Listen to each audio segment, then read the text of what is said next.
It's cool now as I can say comfortably, yes, I work as Dr. Veals and I'm comfortable with my capital S self as Laura, that I can put on that work hat and not come home to this broken identity. It's like I can do both, I can be both, I can be healthy with both.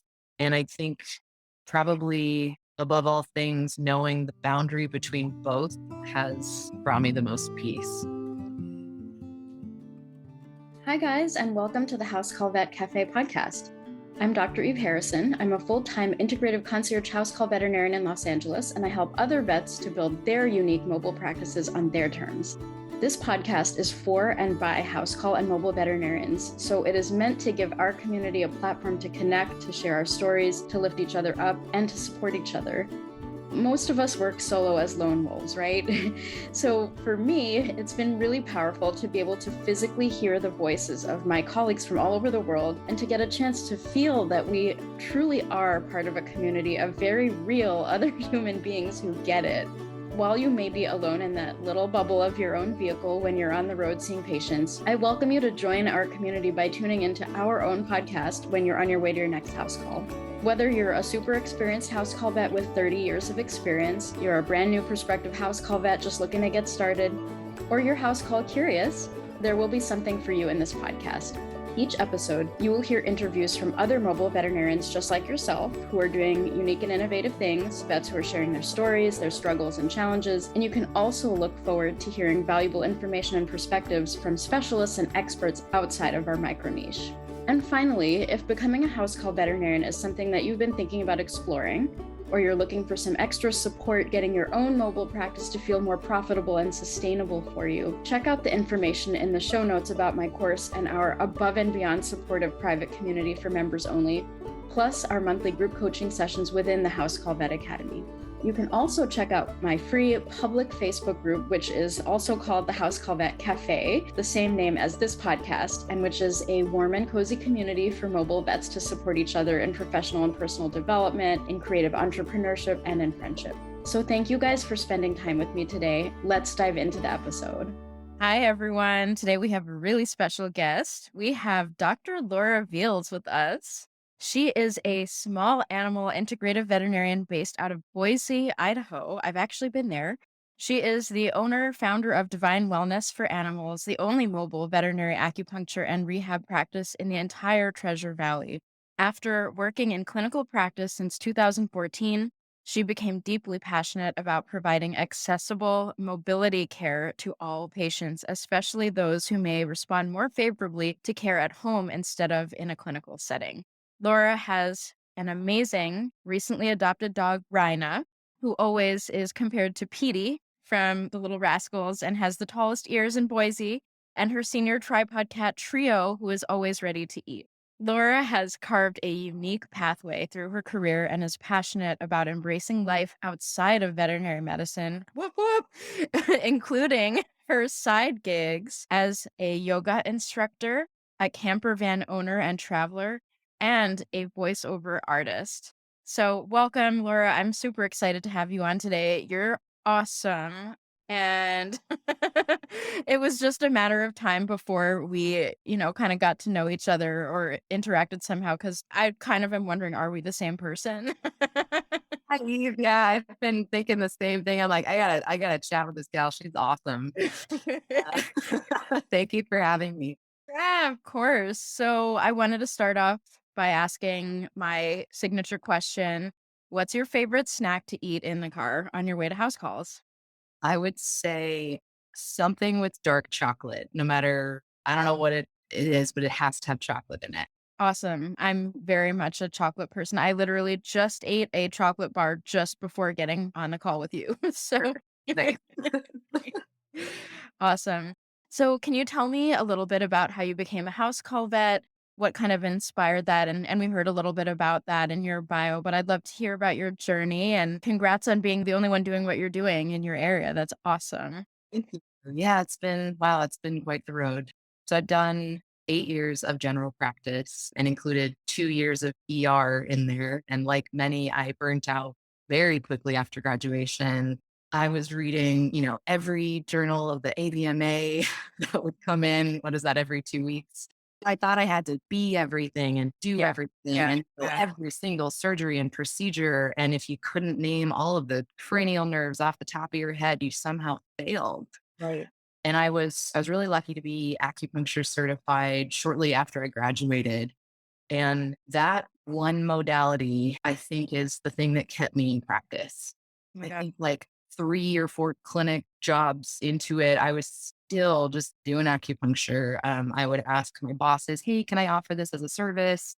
And in most settings, it was just not feasible. So it was an uphill battle. But I noticed over time, especially in my last clinical position, that clients were commenting that, they'd love it if I could come to their house. It's really hard to get fluffy in the car, or the road is really windy on the way down to you. It's 45 minutes. And I would keep having to disappoint them. And eventually it hit me one day, the light bulb went off of, they don't need to come to me. I need to go to them. All So right. yeah. That's awesome. So it started with acupuncture, kind of like how I did as well. And I love that. Like again, it's another similarity, like the burnout and how acupuncture kind of like almost saved your career. I mean, that's kind of how I think about it. Would you put it that way as well? In Yeah. some level? Yeah. I am still a veterinarian because of acupuncture, Yeah. 100%. Yeah, I feel really, really similarly. And then I eventually, for me, I kind of like found my way back to the rest of veterinary medicine and became okay with it again, but not for a long, long time. Absolutely. Thank you for sharing that story. And how's it been going since starting your house call practice? It has been surprisingly smooth. I opened January of this year, and I have been very blessed to say I have been able to pay all of my bills since then every single month. I did not anticipate that at all. I thought it would be crickets the whole time. And my first few clients actually found me through Instagram. I had created an Instagram page very early on, knowing, some previous stuff about hashtags. And I had Yeah. done a little bit of photography to kind of get started. And immediately people found me. They were like hunting me down on the internet. They're like, I found you, I found you. And really, it's just been word of mouth from there. It's been amazing. That is absolutely amazing. I mean, I think there's probably a number of reasons for that. One being that your, demographic was ready and open and, there was a need for what you were doing. And also, I mean, that's so cool. Like you had a little bit of social media marketing kind of going on and you set yourself up really well. So I'm really proud of you. That's really, really exciting. Thank you very much. Yeah, it's amazing to look back. You get so caught up in the day to day, especially with business stuff, and to look back and go, holy moly, I did that. That was me. That Yeah. is pretty cool. Yeah. I feel like house call practice is one of the few things that veterinarians can say, I own this, I did it. It is me. I mean, if you want to take it that way, it doesn't have to, I think I should be careful with that language as well because we as vets get so tied in our identity to being a veterinarian or even a business owner that it doesn't have to be that you are your practice. But for me anyway, and I think I'm hearing maybe a little bit from you that it's like this thing that comes from like your soul, it's like it's something that you made like with your own 2 hands, your own brain, it's yours, I think that full on ownership is something that's so unique in veterinary medicine. It's true. And I remember the first thing, the moment I said, all right, I'm doing it, I'm jumping in, I'm opening up my own mobile acupuncture rehabilitation. I sat down and I was thinking about business names, and it took me about a week or so. And once it came to me, I actually burst into tears.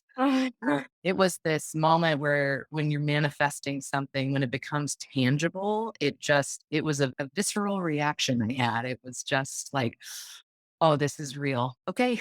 Yeah. Love. Yes, that is so beautiful, like, just that reality of it, and I think there's something about naming your like, just even just the name, like, literally the concept of naming your practice has this sort of, like, magic about it Yeah. that it pronounces the thing to be in existence, and it's like, to name something is to, like, give it life almost, like, I know that feeling you're talking about so well.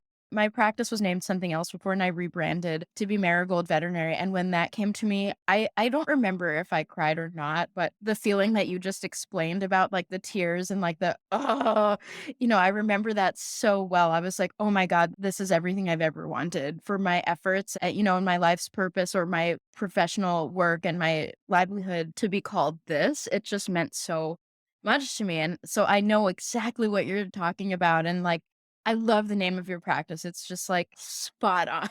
Thank you very much. Thank you. I had some initial feedback that weren't huge fans of it. And then when I explained it a little more, everybody kind of got on board. They're like, oh, that makes sense for you, Laura. Okay. Yeah. There's always going to be like Debbie Downers, always. That's the one thing you can count on. Yes. But very, very cool. And so, shifting a little bit of a different direction, you are a very interesting guest on the show because you do a lot of things. We heard about some of them, the yoga, the voiceovers, and as we can see in the background, you also love plants a lot. We've talked a little bit about that. For anyone that's looking at my YouTube video, they are not real plants. I get that question all the time. Everyone's so impressed. And I'm like, I do not have that kind of green thumb, but Laura apparently does. So I'd love to hear a little bit about how you got into like all of these different directions. And, did they come first? Did the veterinary medicine come first? Like, were they like the relief to veterinary medicine or, just like how did all of these things come to be? I think what first came up for me was jumping right in after graduation into a full-time job. That became my entire existence was, the 40, more like 60 hours a week. Yeah. And jumping in so much with learning all the material and just trying to be the vet, be the best vet I thought I needed to be. I lost myself in it. I lost Laura. I very quickly became, I was Dr. Clow at the time. When I was Dr. Clow, I was worthy. I was something that was valuable to society. And when I would go home, I kind of lost my ability to have those hobbies that even my social life, I noticed you're exhausted sometimes from some of these positions that are not serving you the best way. And so I lost the ability to really find that work life balance kind of right off the bat. It was Yeah. probably about 4 years of that where I lost all my hobbies. I mean, I used to be a big book reader and I don't think I read a book for like 2 or 3 years because I was just too tired. So I had to really dig deep and ask myself, okay, who am I outside of medicine? Is there anything else I want to be doing? And the first thing actually that appeared was voiceover performance. So my dear dad, who passed away in 2018, he was a lawyer for 56 years, and his volunteer position was recording audiobooks from law textbooks Mm, because they wanted professionals in their industry to be able to pronounce all of those words correctly when recording. So students that were perhaps hearing impaired or needed an audiobook for whatever reason had that opportunity and that kind of access. And honestly, that's really what inspired me first. I remember, growing up watching Disney, I'd always be doing the voices and singing. I'm sure it annoyed everyone, but that was my dream was to be the performer in like a Disney movie or something like that. wow. Voiceover stuff was from a young age. My mother's from England. And so growing up in a household of two different accents trained my ear to very quickly switch dialects. And that has served me very well professionally. I actually get more work as a British man than I do as an American woman. Oh my God, that's And fun. yeah. And so I turned that into just a kind of a home studio casually at first. I bought like I think I dropped maybe 500 on kind of a beginner microphone and the pop filter and everything and started with some audiobooks. There were a few that I hope never see the light of day. And it turned into some corporate pieces. I used to record for Otterbox back in Colorado when I lived there. Micron out here, there's the headquarters in Boise, and a few just kind of campaign pieces for like the Idaho Transportation Department, things like that, where they just need to do live direction for like half an hour. And it actually turned into pretty good. I call it gas money when it's just Yes. it turned into pretty good gas money, and I still do it today. It's slowed down a lot since I opened my service, but it's so much fun because I don't have to be Dr. Veals. I can just be Laura or a guy. Man, if I want. So yeah, just that spark of creativity has really given me a lot of my quality of life back. Yeah. The yoga thing too, I think what really hit me, was actually during the pandemic.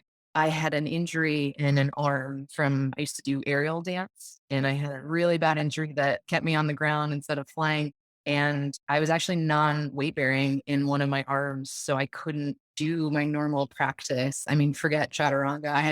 I basically sat there for a year and a half and just meditated because that too is yoga.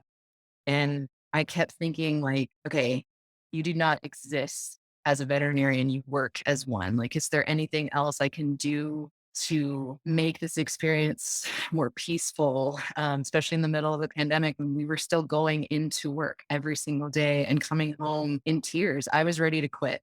Yeah. And so I started taking virtual yoga classes and, trying my best to use that for stress relief. And just this past year, I started my yoga teacher training. And I'm really, really excited because I think it's another way to bring accessible mobility to people. I plan on doing private yoga in people's homes where I already am at. And for anybody that needs more accessibility to yoga, I'm really happy to bring that to them. That's so amazing. I love how you mentioned that you can be Laura again when you're doing these things. And you mentioned the word hobbies, and I've thought about that a lot, and for some reason I hate that word. Yeah. I'm saying this completely with love and because I know exactly what these things are to you because they mean the same thing to me. And I feel like if someone were to tell me that my flute playing or my yoga or whatever I'm doing is a hobby, I would be like, "Bitch, get out of here. So much more than a hobby. You have no idea." You know? And so like and I get the sense that like to you it's like it's a return to self and it's an expression of self and manifestation of self and, the things that you wanna bring to the world, and to me, that's so much more than a hobby, you know? I mean, you could call it a hobby, that's okay if you want to, but I just I like I like the phrase, someone used it a while back, an honored hobby. To me, it meant that you gave a little piece of your soul to it. It wasn't Yeah, just like, I'm gonna try knitting. It was like, no, there's a piece of me in this that lets me be me. And that's yeah. fun. That's cool. I love that, I love I that. can come up with a better word than Yeah. I didn't mean to call you out on that, but I was like, "Ooh, we're no, talking it's hobbies, are yeah. we?" But that's amazing, and, I just so relate to that sense of, like, the return to self and the self that goes away in the way we're trained to be vets and I have to be Dr. Harrison or, the white coat goes on and I'm no longer me anymore. It's a front and it's you're expected to be doing these things that it's not on your terms and, the whole paradigm of veterinary medicine puts you in a box, I think. In general, Western medicine, I think, is very in the box. And if you didn't read it in a textbook or there's no study on it, you cannot do that thing, even if it's the thing that's going to save the animal's life, right? Because there's too much judgment, too much fear. Like, is this okay? And the veterinary community tells you what is and isn't okay, and all that stuff. And I think kind of touching on what we talked about a little bit earlier, also that sense of, I just think your story is really important for people to hear. And I'm glad you shared that, kind of weren't you anymore. You disappeared. And I think it's really important for other people to hear that because it's such a common phenomenon. And, we can feel so alone too in those moments. Like, who even am I? Like, I agree. Like, I didn't read for a very long time. I quit flute for 10 years. Um, Yeah, and, when I found it again, I was like, "Holy shit, I'm Eve is back." You know? So, like, the words you're saying, they resonate so much, and I'm like, "Oh my god, I know, I know." yeah. Yeah, It's cool now as I can say comfortably, yes, I work as Dr. Veals and I'm comfortable with my capital S self as Laura, that I can put on that work hat and not come home to this broken identity. It's like I can do both. I can be both. I can be healthy with both. And I think probably above all things, knowing the boundary between both has brought me the most peace. Oh, so true. I love that capital S for self. Like, yeah, I very much relate to that idea that balance. And I mean, work-life balance has been so used that it almost doesn't mean what it means to us, but to me, it's like the sort of, like, giving a little piece of yourself to the things that are you're so passionate about and that mean so much to you and that you just love, and, I think that the balance of, like I mean, not even staying in the same side of the brain, like, vet medicine is, like, one side of the brain, but when you're doing your voiceovers, like, you're in play mode, you're play that's playtime, that is, like, creative, let it out. That is the farthest thing from the box possible. Same with yoga, I find Yes, all the colors flow. all the colors flow. I feel like for me, like, I really bounce back and forth between all of my honored hobbies and, like, side gigs and, soul activities or whatever. Like, when vet med gets hard, I'm like, "No, no, no." The reality is I'm a musician in my soul, so vet med can kiss my ass. And then when, like, my conductor is nasty to me, I'm like, "Well, the thing is I'm really a veterinarian, so this is not really" you know? I think I sort of use them to, like, heal each other and just, like, shift, like, identities from time to time. But, yeah, I think that's so cool what you said, and I hope this isn't putting you on the spot too much, but would you mind, like, showing us a little bit of a British man accent or, like, some, like, funny voiceover? Like, I wanna hear. I might have some on here. This might not be a British man, but it's English, I think. Okay. He wasn't a very smart man, but he found himself wondering if the sea drone knew so much about doing the job, then why wasn't it doing it? It had a plasma torch like he did. It had manipulator arms. It had everything. Never mind. Clytos would be out of a job if that were the case, so he didn't want to look under that particular rock. The Aegean Sea was seismically active, so when they brought the oil rigs out here and sank them in place, they sometimes went out of place. The seafloor literally shifted underneath them. It wasn't something they couldn't fix, but it took some elbow grease, like breathing out water. The mic in his throat picked up his distorted voice. It was funny. He could say pretty much anything, but the sounds of the lips didn't work. Oh my god.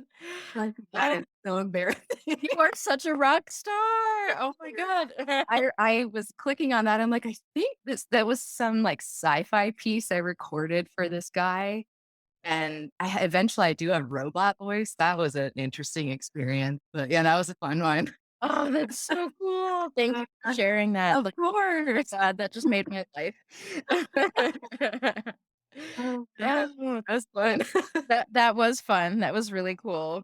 So can you tell me, have you had any sort of challenges that you've faced as a person doing so many things? Like, have you ever felt like I'm not a real veterinarian or am I often have this feeling of like jack of all trades, master of none. I don't know if you have that feeling or almost imposter syndrome kind of thing. I absolutely do. It's funny you mentioned that the quote about are you, a real veterinarian? I have been asked that exact question probably 5 times now. Wow. Um, I think I've had a lot of clients misunderstand the scope of my practice. I do zero general care, not only because I'm no longer interested in offering those services from my previous jobs, but I also want to respect that, I'm third party referral. I offer a unique service. I don't want to take away from local practitioners that potentially are referring to me. So even nail trims, I won't do. Anal glands, forget it. Because I frequently get like, oh, yay, you can come to the house. Therefore, you can do all this other stuff. And I kind of have to back up a little and say, hey, I am not equipped to offer that service, but I have some folks I can refer you to. And that usually fixes the conversation. But one challenge that has come up with the, are you a real veterinarian thing is that they will frequently use a phrase saying to their dog, they're being totally innocent, I'm sure, when they say this, but they're like, are you ready for your spa day? And and it actually hurts my feelings a little bit. It makes me feel like, okay, I've worked really hard for this degree. I worked very hard to stay up on the science of acupuncture and the physical medicine practices that I do. There's a lot of science that goes behind what I'm doing. And while I'm not explaining that every moment of every appointment, it's still like kind of on the back burner. It's like when you learn a musical piece, right? You're not just reading the sheet music anymore. I've got a keyboard back there. You really, really know the music. You can finally play it and enjoy it. And I feel like that's where I'm at with acupuncture. I don't have to sit down and do point planning anymore. I just kind of intuitively go for it because my hand's already telling me what I need to know. And so I'll get back like, "Oh, are you just putting needles in wherever you want? Or how do you know where they go? Or is this real medicine? Or do you do surgery?" I mean, it kind of snowballs into like, why am I paying you all this money if like, is this something I could do? And Yeah. so that has been a challenge. It's become a communication issue. And I feel like on my website, I do explain pretty thoroughly what I do, but I think it might be an opportunity to revamp that for year 2 just to be more clear so there aren't misunderstandings. Yeah, oh man, I relate to that too. I have a lot of clients, like ones that I do a lot of integrative, holistic, and acupuncture, massage, that kind of thing. I've had a lot of folks who will say, ready for your spa day? Like literally, it's same, same, same. And for the new clients who don't know me and what I'm capable of, I sort of like, like, you mean the medical procedure I'm about to do that took a lot of time and energy and expertise. So oh man, I know exactly what you're talking about. And that is an interesting thing. I think it is a communication thing. And I think that is the challenge for a lot of us integrative practitioners, especially those with kind of a limited practice by design, to be clear about what it is we do and don't do while also maintaining the respect of being a doctor. Exactly. Yeah, very, very interesting point there. I hadn't thought about that for a while, but yeah, I've experienced that same thing. Can you tell me if you have any tips, like 3 top tips for a vet that would either like to start a house call practice or, maybe get into some side hustles or maybe do something kind of off the beaten path like you've done? Got any advice or tips or words of wisdom for folks who might be interested in a similar path? Absolutely. I think the number one thing is don't spend money on big equipment first. Don't do it. I want an ultrasound so bad. I did purchase the new PulseVet Shockwave, the one where you don't need Oh, sedation. oh, And I did end up financing part of it. And while it has been successful, it's not steadily lucrative yet. So it's still an expense 8 months in. And while I've seen some lives literally change because of this thing, I do wish I had maybe waited until year 2 to purchase it. I was a little too excited getting started. I think too, it will never be perfect. So just get started with what you do know. Start by sitting down and, doing your master plan and think about your why. Because if you don't know your why, you're very quickly going to fall off the horse and get overwhelmed with all of the to dos. And there are many. Uh, I think giving yourself, patience and grace, we're all just doing the best we can. So taking each day step by step, write down a list of your tasks for that day only. mhm. And I think finally, finding a community locally is really important. Most of your referrals, or at least my referrals, come from other veterinarians, typically in a general practice setting. And there's a few surgeons as well.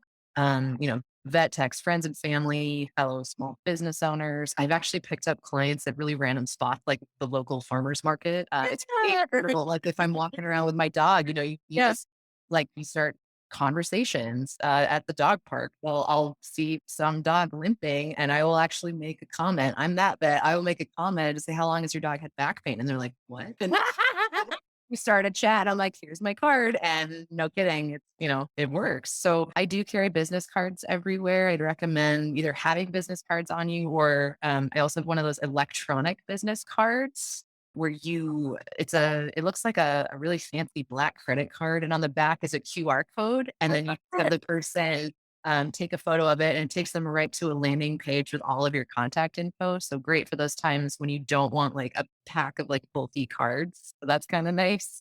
I find that, instead of the classic like carbohydrate gifts like a box of cookies that, local wine and freshly baked local bread in baskets with your marketing materials delivered in person have been so effective. I don't even really want to advertise any other way. Like when you walk in with a bottle of wine and a bunch of cool stuff, like people are absolutely blown away. I'd say probably 90% of vets have contacted me and are like, this is the best bread I've ever had. Do you want to come in and talk to me about what you're doing? And I'm so excited. I had no idea we had an acupuncturist that was mobile. So definitely approach marketing yourself in a unique way, and it absolutely pays off. Fantastic. Oh, those are such great tips. Oh, love it. I've heard of that digital business card with the QR code, and that sounds really, really cool. I love that. Thanks for bringing that up. Very, very cool. Let's see. Is there anything else that you'd like people to know about you or something that you offer or any other thoughts that you'd like people to know about? Yeah, just take every day slow, take a breath before you respond.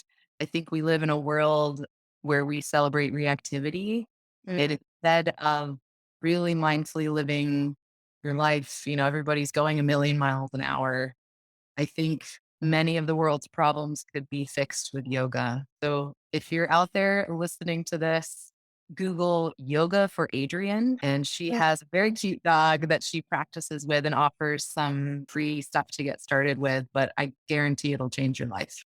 Yeah, I've checked out some of yoga with Adrian and she does a good job. She's very like clean and straightforward. Yeah, yeah. That's awesome. I also would agree that I think yoga is more of the answer to things than anyone really gives it credit for. And for me personally, it's like very much a part of my education and now my identity too, because I'm not actively teaching anymore. I was teaching in the studio and things like that for a few years. But the whole philosophy and the way to kind of slow down and to bring in awareness of your body into every moment and, just that sort of reminder of the integration between mind, body, and spirit and how there's nothing that does not apply to. Right. And so I love that you said that. And I think just like general advice for veterinarians and for, all of humanity, I think a little more yoga, Yeah. you know? Yoga can be just the breath. It can be the deep breaths you take before walking into a room. Mhm. Um, I know for years, I don't think I breathed for the first 3 years of practice, that we're holding it in all the time and we forget to breathe. It's okay. Yeah, absolutely. That's a beautiful reminder. Thank you for that. So, just kind of in closing, I know you had a question for me, so you can either ask it now or after. I am back into reading my books. I always like asking what books people are into. Is there anything fun you're into right now? Yes, I'm also like a ravenous reader and I've kind of gotten back into reading too. So I love that you asked this question because I literally have like at any moment in time a stack of 10 books that I'm halfway through. Right? It's like, oh, get into my head right now, book. The famous TBR pile to be read. That's right, the TBR pal, oh my god, yes. So I would say that kind of one of the classic books that has been influential on me, like, that I read a long, long time ago is called The Creative Habit by Twyla Tharp, the dancer. And then, that kind of has had far-reaching and long-lasting effects on my philosophy in life and how I do things, and, just, like, my essence is, like, wrapped up with that book and a lot of the principles in it. And then most recently, I found this book that I've been pretty obsessed with. I'm part of the way through it. I'm not all the way through, but I've been obsessed with it. And it's called Fuck Happiness: How Women Are Ditching the Cult of Positivity and Choosing Radical Joy by Ariel Gore. So it's like, It's not that. It's in my yes, TBR. Yes. Woo! That's awesome. yeah, so I'm just really loving it and, like, as a person who is interested in wellness and, some of these modalities that can get into toxic positivity, I'm very, very wary and careful about how to walk that line, as I know you are as well. And, just kind of like, what is true empowerment? What is true joy? It's not just pretending everything's okay when it isn't, that kind of thing. I think he posted on social media about that book some really beautiful quotes, and I was like, I have to read this. So it's waiting for me on my TBR. You can't see it in the view, but yeah, I'm ready. Oh, I'm so excited. I think you're gonna love it. We should have a book club and just like Yeah. talk about that book. Right now I'm reading, this was unexpected. I got this at the airport a few weeks ago when I just got back from Scotland, and it's called Smoke Gets in Your Eyes and Other Lessons from the Crematory. It's by Len Doughty, Doughty. It's actually kind of a memoir of this person who works in the crematory industry, the death industry. And it was some of the realities of what she goes through every day reminds me a lot of veterinary medicine. Some of the really hard stuff we see, some of the shocking things where you're like, I should not be a normal person after seeing that. And it's really Yeah. interesting watching those parallels and the way she writes, it goes down like water. Like there are some books that you feel like 5 minutes goes by, goes so quickly and it's been 2 hours. It's almost like you're hallucinating. It's that. Yeah. It's a really good book. I had no idea I would love it this much, but yeah, it's a good one. Oh, that's amazing. I'm gonna check that out, and I'm gonna put a link to that book in the show notes as well, because that sounds really cool and I think really applicable to what we do. So awesome. Thank you for sharing that. And just in closing, we are in the House Call Vet Cafe. Do you have a favorite beverage?